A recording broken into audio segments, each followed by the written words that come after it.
When two earthquakes struck Iran in April, the impact was significant. Hundreds of buildings were damaged, more than 30 lives were lost.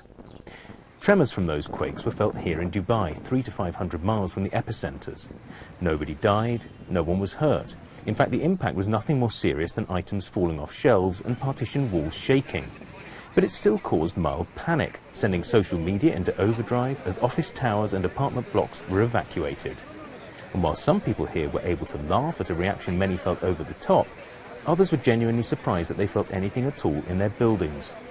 Since those tremors, Dubai authorities have changed building regulations, saying new towers of 10 stories or more needed to be at least a third more resistant to the effects of earthquakes. This plate is going below the Euro-Asian plate. Decision makers insist the recent tremors here were not a factor in the change. In fact, the local government had always insisted on a higher degree of earthquake resistance than international surveys suggested was necessary. So why are they now going another notch higher? From different sources, we gathered information indicating that previous assumptions are not valid. So we decided to go one step further and to be more conservative and to be more strict in the design of buildings. And we change the zone that should be considered in design from zone 2A to 2B.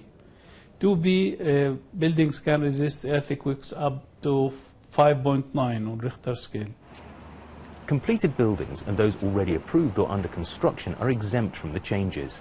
And in very tall buildings, stringent wind resistance rules mean they're already likely able to cope with bigger earthquakes than the new rules require. But developers working on medium-height buildings are probably going to take a financial hit. The assessment so far is that between 5 and 10% increase in concrete strength and reinforcement into the structure to cope with the additional allowances in the structure for the upgraded code, the seismic code.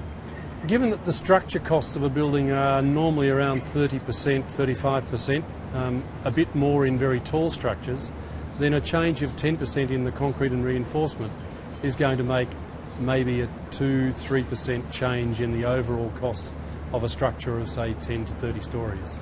In the case of increase in loads, the primary impact is that the footprint of this central core actually needs to get a bit bigger.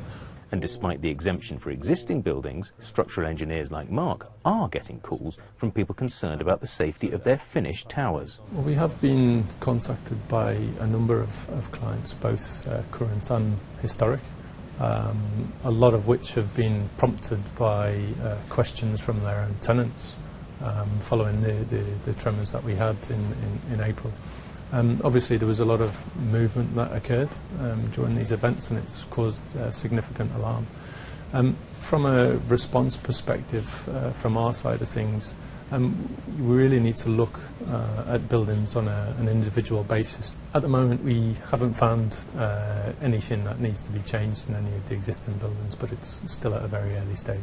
Experts like Mark say that it makes sense to toughen earthquake rules, even if only because the impact of a building failure could be that much more significant, following substantial rises in both Dubai's population and the concentration of tall buildings.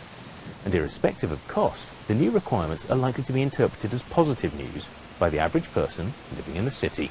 Jonathan Fruin reporting there.